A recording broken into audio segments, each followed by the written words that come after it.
They shoved her through the iron gate like she was late to detention, not an interstellar bloodbath. No grand entrance music, no slow-mo hero shot. Just one barefoot girl with dust on her knees and a cracked dog tag swinging off her collarbone. The crowd of 27 million beings across 6 planets and 3 orbital satellites howled with laughter. "Is this a joke?"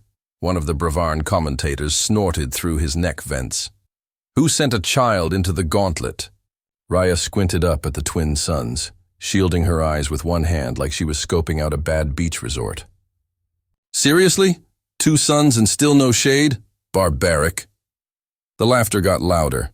Cameras zoomed in. Wagers spiked on her time of death. Average bet, 17 seconds. The announcer, a gelatinous hype blob named Jarl Thu, cackled across the Colosseum's megaspeakers. "Ladies, lords, and larval royalties, presenting our first sacrifice. Excuse me, contestant, from a backwater you forgot existed. The Human." Raya glanced sideways at him, unimpressed. "Do I get sunscreen or a sword first?" she asked, her voice a bored drone, like she'd been dragged out of bed for a dentist appointment. No weapon was issued. Of course not. Her entry file, submitted by Earth's silent cluster, had no gear requisition, no tactical readout.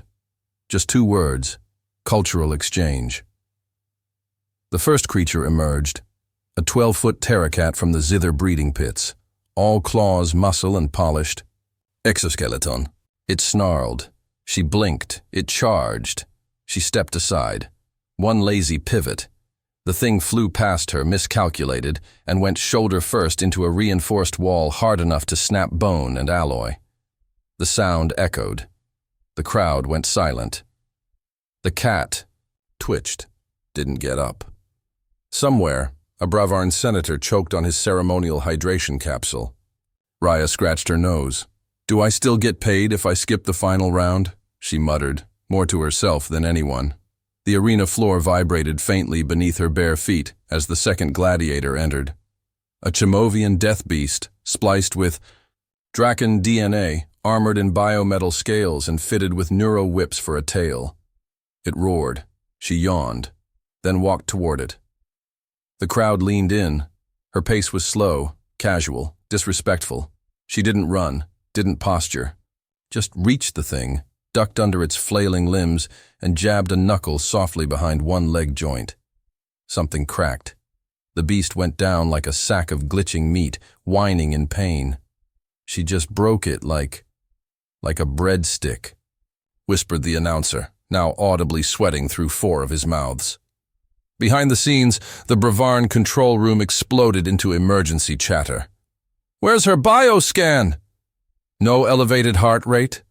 Why is her brain activity reading lullaby levels?" Someone paused. Did she just hum? Yes. Raya was humming. Something old, something Earth. It didn't even have lyrics. It just had history. Third match. No contact at all. Her opponent, a war drone with carbon titanium limbs, froze mid-charge, sensors spiking as her dog tag flickered once in the sun. The tag glitched the arena's camera feed. All screens blinked static. When they returned, the drone was on its back, convulsing. Raya, sitting cross-legged, picking her teeth. She hadn't moved an inch. Across the galaxy, drones watching the stream began shutting down. One AI moderator in the Quarian trade court self-deleted trying to analyze her presence. Back in the Colosseum, Jarl Thu had stopped narrating.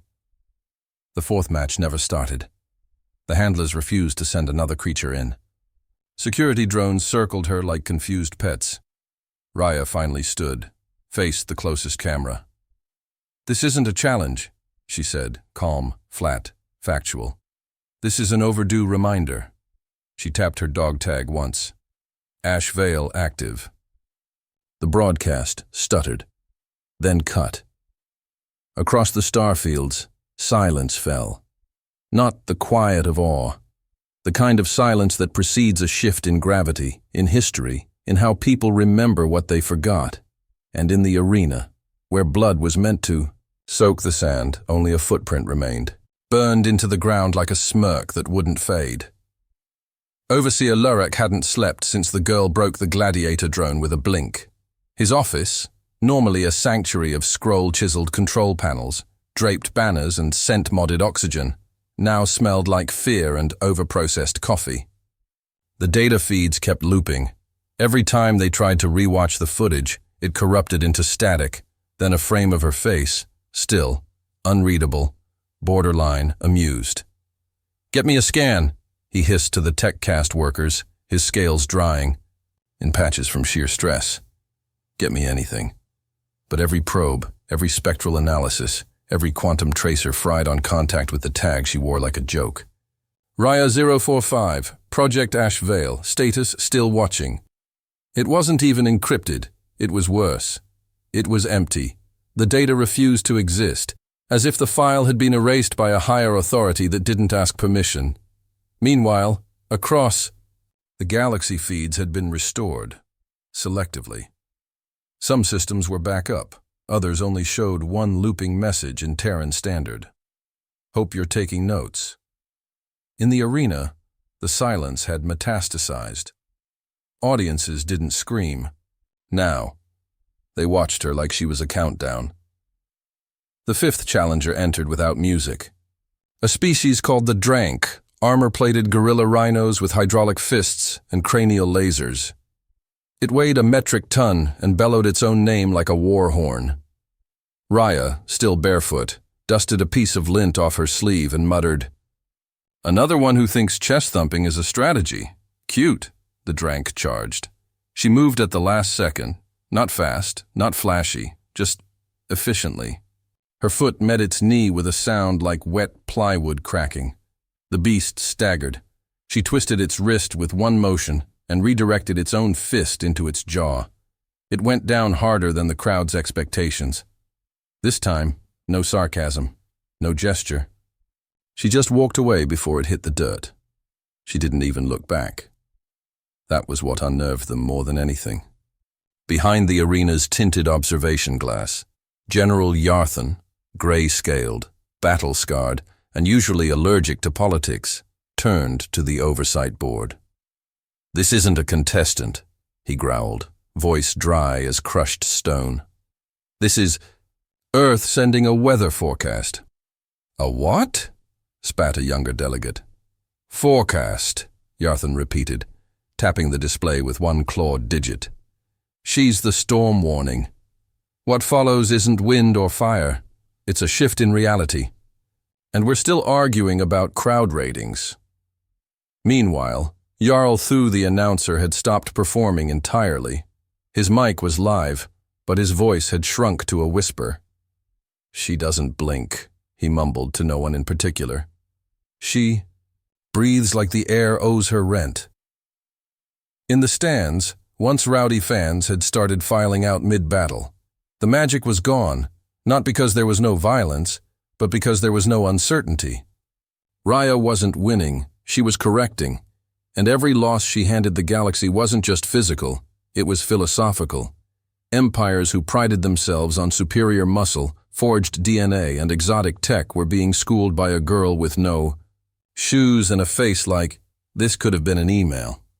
She was rewriting what conflict meant, what victory looked like. The Empire's entire showboating war theater model was unraveling, match by match. Raya didn't engage in combat. She corrected delusions. She didn't flex dominance. She reminded them what being outclassed felt like when the opponent didn't need to try. That night, across the Bravan news feeds, attempts were made to bury the matches in algorithm fog. Stories were pushed about local scandals, meteor delays, crop mutations. But it didn't matter. The footage had already leaked. On backwater moons and pirate frequency forums, clips of Raya yawning as a death machine melted behind her were set to jazz remixes, propaganda spoofs, and inspirational montages. She became a meme, a myth, a message, and even those who didn't understand it felt the tremor beneath their skins. Something was coming. Something that didn't need to shout, or conquer, or even knock. It just walked in barefoot, broke the narrative, and asked if the galaxy was done pretending it was safe. In the Imperial War Archive, hidden beneath encryption only 4 knew existed. The words Ash Veil Protocol glowed for the first time in 312 cycles. 2 were redacted. 1 had vanished, and the last one, Overseer Lurik, stared at the screen and muttered, "We didn't let her in. They deployed her." Raya stood in the arena still as ever, gaze fixed skyward, waiting, not for another match, but for them to realize this wasn't the end of the game. It was the start of the audit. They tried erasing her. That was their next mistake. The Bravarn High Council convened under blackout, deep beneath their capital citadel, in a chamber meant for extinction-level events and budget approvals. Overseer Lurik sat hollow-eyed while feeds from every corner of the galactic grid came in, some scrambled, others looping, a few already replaced by a single blinking prompt. Ash Veil observes. Across 5 sectors, government databases were crashing. Civilian networks reported spontaneous AI reboots, followed by system-wide purges of anything tagged Raya 045. A mid-tier intelligence director tried to pull up her record and his retinal lens exploded, literally. They hushed it up as a caffeine accident. But the message was already viral.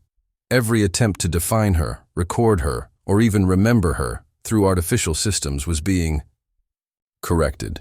It wasn't a virus. It wasn't even malware. It was a warning baked into existence. Meanwhile, Raya had taken to sitting cross-legged in the center of the arena like a monk at a street corner waiting for traffic to repent. No guards. No challengers. Just quiet. The audience no longer cheered or gasped. They watched, like historians, like mourners, like survivors at the edge of something too vast for comfort. From orbit, the live feed hadn't been cut. It had been taken. Broadcasts across the galactic core had been hijacked, not with words, but with silence. No anthem, no propaganda, just a girl who didn't move, didn't blink, didn't need to. And as the days dragged on, that stillness unraveled empires faster than any invasion. Military academies shut down their curriculum. Combat theory. Classes became historical footnotes. Theories were published. Raya was an AI, a weapon, a hallucination. Someone proposed she was a symptom of entropy. Then she smiled at a camera once, and 10 academic departments disbanded overnight. On the 5th day, the Galactic Holo News anchor, a veteran cyborg named Kyrix Sol 9, went off script. On live feed, eyes haunted and mechanical voice cracking, she whispered.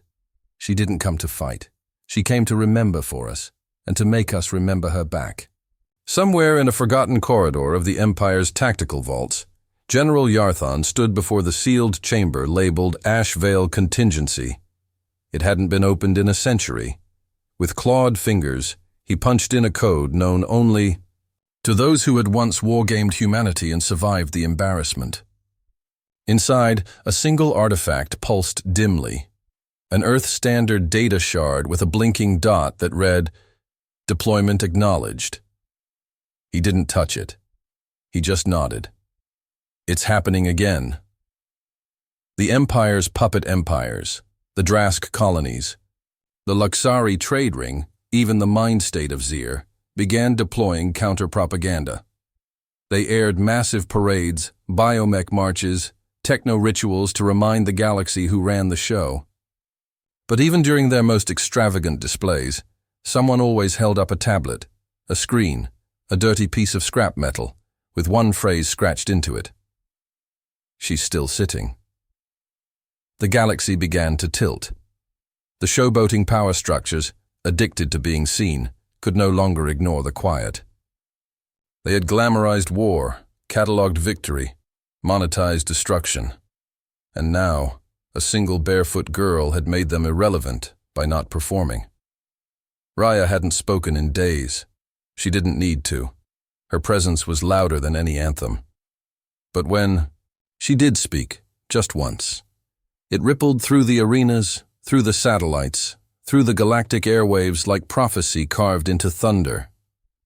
A Bravon field commander had come down in person, armored to the teeth, shouting demands, insults, legal violations. "You will explain this insolence. What are you?" Raya looked up, voice flat, calm. "I'm the part you skipped in history. Class." The commander raised a weapon. It shorted out before his hand twitched. The crowd didn't scream. They didn't move. Because the Empire had officially run out of ways to define her. She was no longer a contestant, not a threat, not a statement. She was a reckoning in slow motion. A girl who turned silence into apocalypse, and all she'd done was wait. In that waiting, something bigger stirred. Ships on the edge of the galactic map vanished. No wreckage, no distress calls, just silence. Stations began picking up new signals, low frequency, pulsing in a pattern identical to her heartbeat during combat. Steady, unafraid, unreadable. And in Earth's orbit, hidden behind cloaked debris fields and outdated comms buoys, something vast and dormant opened one luminous eye, not to move, not yet, but to watch her watching them. The message had reached its midpoint. The galaxy had failed its quiz. What came next wasn't anger. It wasn't conquest. It was disappointment with acceleration. Raya stood up. After 7 days, no fanfare, no cue. She looked into the main lens, tilted her head slightly and whispered, "Aren't you tired of underestimating us?" Then she walked toward the gate, slow, barefoot, and with the casual gravity of extinction. The gate creaked open like the galaxy was holding its breath. No fanfare, no horns. Just the sound of reality trying to make room for something it no longer understood. Raya stepped through, barefoot as ever, her dog tag swinging like a countdown behind her. Above her the sky cracked, not from weather, but from surveillance satellites shorting out as they tried and failed to calculate the probability of her next move. Across the Bravon Dominion, panic had traded places with something worse. Diplomatic quiet, no press releases, no statements, only sealed bunkers and emergency protocols no one remembered how to activate. And then, without warning, the final measure arrived. Unit KX-1, 7 meters tall, black as gravity, built from nano-weave muscle and zero-regret logic. The Empire's apex creation. Unleashed not as a challenger, but as a fail-safe. It dropped into the arena like a god being evicted. The shockwave knocked over entire walls. Its voice wasn't mechanical. It was divine bureaucratic rage. "You are in violation of—" "Wow," Raya interrupted, eyeing the monstrosity like a broken vending machine. "Did you build that out of taxpayer disappointment?" KX-1 charged, particle cannons braced, war algorithms syncing in real time. It was the kind of weapon built to erase bloodlines and broadcast the erasure in 4K. Raya didn't flinch. She stepped forward once and then vanished. Not cloaked, not teleported, just ignored physics long enough to reappear behind it. She tapped its back gently with 2 fingers. It collapsed, paralyzed, no damage, just offline, like a statue. Suddenly remembering it was once clay, she leaned down, whispered into what should have been its auditory intake. "Don't." Across the galaxy, screens went black, not off, not hacked, just given a moment of silence. Then a new message bloomed in stark white across every transmission. "System still breathing. Ash Veil active. Good luck." In the Bravon capital, riots broke out, not from chaos, but from realization. Entire academic institutions publicly apologized to Earth. War veterans threw their medals into trash incinerators. Whole species asked for trade deals with an Earth that hadn't returned a call in 50 years. And Earth, still silent. No ambassador. No fleet, just one girl with no shoes, a smirk that could end presidencies, and a footprint no one could scrub from the arena floor. That footprint became a shrine, whether the Empire liked it or not. Overseer Lurak resigned live on air, citing existential incompatibility with reality. General Yarthon disappeared into deep orbit and was last seen staring at the stars, whispering, "We were warned." Jarlthu, the once sniveling announcer, published a memoir titled She Smiled and Everything Died. It sold 12 billion copies and still didn't explain anything. Raya didn't stay, she didn't bow, didn't wave. She just walked out of the Colosseum, past guards who didn't breathe, through blast doors that refused to shut, and into a waiting shuttle that had no pilot, no registration, and no origin. It lifted off like prophecy fulfilled. No sound, no trail, just a rising dot over a planet that would never laugh at Earth again. In her absence, the galaxy changed. Ritualized war arenas were shut down for spiritual renovation, political. Councils restructured their constitutions to include a clause known only as the Raya Doctrine. Never underestimate the quiet ones from the unstable planet. Ash Vale was no longer a rumor. It was policy. A deterrent made of silence, sarcasm, and surgical fear. Somewhere far beyond sensor range, Raya stared at a starscape of potential disappointments and whispered to herself, "We're not angry. Just disappointed." Then she reached into her pocket, pulled out a piece of chalk, and wrote on the inner hull wall of the shuttle before it disappeared into hyperspace. Just 7 words. "We're not alone. We're just patient."